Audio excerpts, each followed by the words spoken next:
తనపై టీడీపీ ప్రభుత్వము రఘురామకృష్ణరాజు ఇవన్నీ కూడా ఆయన తన ఆయుధాలుగా మలుచుకుంటాడు. అందులో భాగమే ఇప్పుడు ఈ వ్యాఖ్య చేయడం. అందువల్ల కాపులు దళితులు ఏకమైతే అనే కాంబినేషన్ తేవడం వల్ల ఒక న్యూ పొలిటికల్ కాన్ఫిగరేషన్కు స్కోప్ ఉంది అని.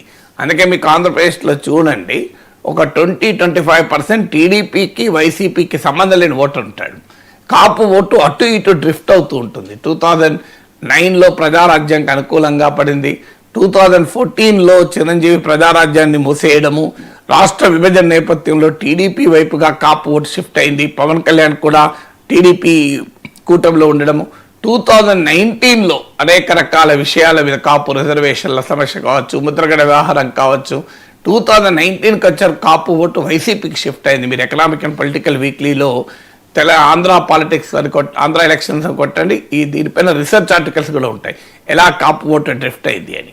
సో 2024కి వచ్చే వరకు మళ్ళీ పవన్ కళ్యాణ్ టీడీపీ కలవడము, చంద్రబాబు నాయుడు కలవడం వల్ల పెద్ద ఎత్తున ఒక అన్నేచురల్ సోషల్ కన్సాలిడేషన్, ఒక అసహజమైన సామాజిక సమీకరణ మీకు చూసాం. అదే ఆంధ్రప్రదేశ్లో ఉన్న కమ్మా కాపు అలైన్మెంట్. ఇది చాలా బలంగా ఉంది, ఇప్పటికీ బలంగా ఉంది, ఈవెన్ టుడే ఎలక్షన్ అయిపోయిన తర్వాత కూడా. సో దానివల్లనే మీకు టీడీపీ జనసేనల మధ్య భారీగా ఓట్ ట్రాన్స్ఫర్ కూడా అయింది. అందువల్ల ఇప్పుడు కూటమిని అన్స్టేబుల్ చేయాలి అనుకునే ఎవరైనా వేసే ఎత్తుగడ ఏంటంటే కాపు ఓటును ఈ కూటమి నుంచి దూరం చేయాలి, ముఖ్యంగా టీడీపీ నుంచి దూరం చేయాలి. కాపు కమ్మ ఓటర్లను విడగొట్టాలన్నది ప్రత్యర్థుల రాజకీయ వ్యూహం అయి ఉంటుంది. ఎందుకు యాంటీ కమ్మ పొలిటికల్ కన్సాలిడేషన్ చేయడం అనేది జగన్మోహన్ రెడ్డి రాజకీయ వ్యూహం కదా. అందుకే ఆయన కమ్మాస్ పైన ప్రత్యేకంగా అటాక్ చేశాడు. ఏంటి ఆయన పార్టీలో కమ్మాస్ లేరా? కమ్మాస్ ఉండొచ్చు, అది వ్యక్తులుగా కాదు. ఆడ ఇష్యూ ఏంటంటే కమ్మాస్కు వ్యతిరేకంగా మిగతా కాస్ట్లను కనుక యునైట్ చేస్తే తనకు ప్రయోజనం దక్కుతుందని జగన్ వ్యూహాత్మకంగా కమ్మాస్ని అటాక్ చేయడం, మీకు అమరావతిని కమ్మ రాజధానిగా చెప్పడం, ఇవన్నీ కూడా దాంట్లో భాగం. సో దానికి కౌంటర్గా కమ్మ కాపుల్ని కలిపాడు చంద్రబాబు నాయుడు. సో దాన్ని విడగొట్టాలన్నది ఇప్పుడు ప్రత్యర్థుల వ్యూహం. విడగొట్టాలన్న దానికి ఎన్నికల ముందు నుంచి కూడా ప్రయత్నం జరిగింది. ముద్రగడ్డ రూపంలో, అరుణావర జోగయ్య రూపంలో పవన్ కళ్యాణ్ రెచ్చగొట్టింది. కాపుల ఓట్లు తీసుకెళ్ళి మీరు కమ్మల పడుతారా, సో మీరు కాపులకు అన్యాయం చేస్తున్నారు, 70 సీట్లు అడగండి అని రెచ్చగొట్టిన సందర్భం చూసాం. వాళ్ళు రెచ్చగొట్టి ఎక్కడ తేలారు? మళ్ళీ వైసీపీలో తేలారు. వాళ్ళు తేలకు ముందు నుంచి చెప్తున్నారు, నేను వైసీపీలో తేలుతారు చూడండి అని. మీరు ముద్రగడ వైసీపీలో చేరాడు, ముద్రగడ పద్మనాభరెడ్డి అయ్యాడు. తర్వాత మీకు అరుణామజోగయ్య కొడుకు వైసీపీలో తేలాడు. నేను ఆ రోజుల్లో చెప్పాను, మన ప్రోగ్రాంలో చెప్పాను, ఇదంతా వైసీపీ రాజకీయ వ్యూహం మీరు చూడండి అని. సో పవన్ కళ్యాణ్ రెచ్చగొడుతూ వచ్చారు. సో ఇలా కాస్ట్ క్యాలిక్యులస్ అనేది ఆంధ్రప్రదేశ్లో ఎలా పనిచేస్తుందన్న దానికి కారణం.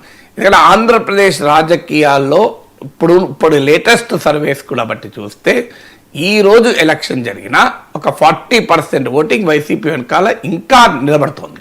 అది ఇంత ఓడిపోయాక, కూటమి నుంచి ఇంత దాడయ్యాక కూడా తన 40% ఓటింగ్ను జగన్మోహన్ రెడ్డి నిలుపుకోగలుగుతున్నాడు. కానీ క్లియర్గా టీడీపీ జనసేన కలవడము, కమ్మ కాపు సోషల్ కోయలీషను, చంద్రబాబు నాయుడు పవన్ కళ్యాణ్ల కలయిక వల్ల ఈనాటికి కూడా కూటమికి 50% ఓటింగ్ ఉంది. అంటే ఒక 10% డిఫరెన్స్ ఇప్పటికీ ఉంది. సో ఈరోజు ఎన్నికలు జరిగితే ఏదో కూటమి ఓడిపోతుంది, చంద్రబాబు నాయుడు ప్రభుత్వం పతనం అవుతుంది అని జగన్మోహన్ రెడ్డి చెప్తున్నాడు, కానీ అది నిజం కాదు. సో అందువల్ల రేపు రాబోయే కాలంలో రాజకీయ మార్పు రావాలి అంటే, రాజకీయ పరిస్థితుల్లో మార్పు రావాలంటే అనివార్యమైంది ఏంటంటే కూటమి ప్రత్యర్థులకు కమ్మ కాపు డివిజన్ తీసుకురావడం. సో అందువల్ల ఇవాళ సునీల్ కుమార్ కూడా అందరికీ తెలుసు జగన్మోహన్ రెడ్డి సన్నిహితుడు అని. బహుశా ఆయన సొంతగా పార్టీ పెట్టాలని ఆకాంక్ష ఉండొచ్చు, పొలిటికల్ స్టార్టప్ లాగా తానెందుకు పార్టీ పెట్టకూడదని.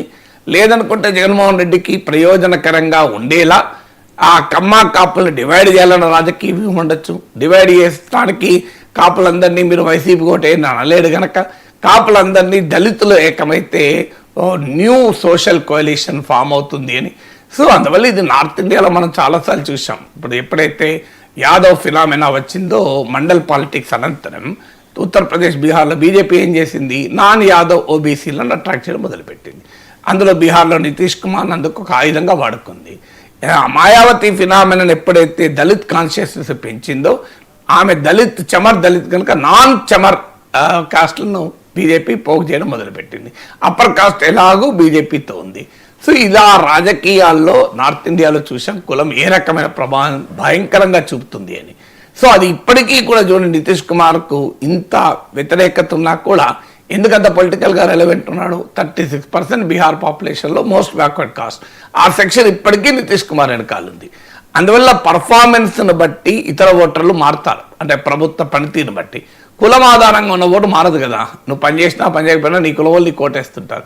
అందువల్ల రాజకీయ నాయకులు కులాన్ని ఒక ఆయుధంగా వాడుకుంటుంటారు.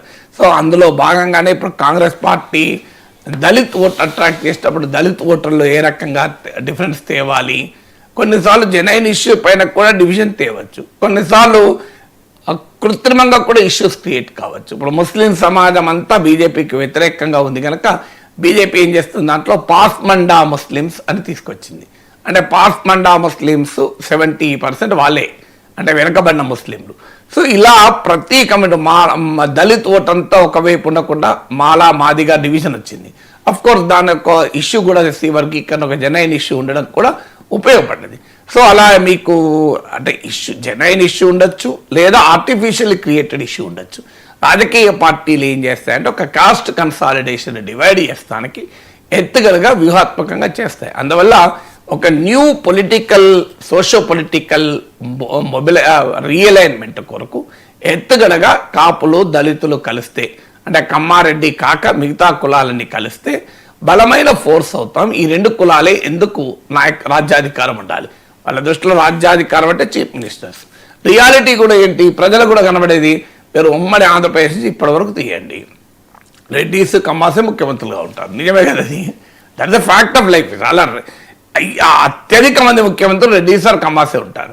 మిగతా కులాల్లో ఈ రియాలిటీ కాస్త ట్రిగర్గా పనిచేసేటువంటి అవకాశం ఉంటుంది. నాయకులు మరి కులం పేరిట చూడొచ్చా అంటే సమాజంలో చూస్తున్నారు కదా, చూసే కదా టికెట్లు ఇస్తున్నారు, లేకపోతే ఎందుకు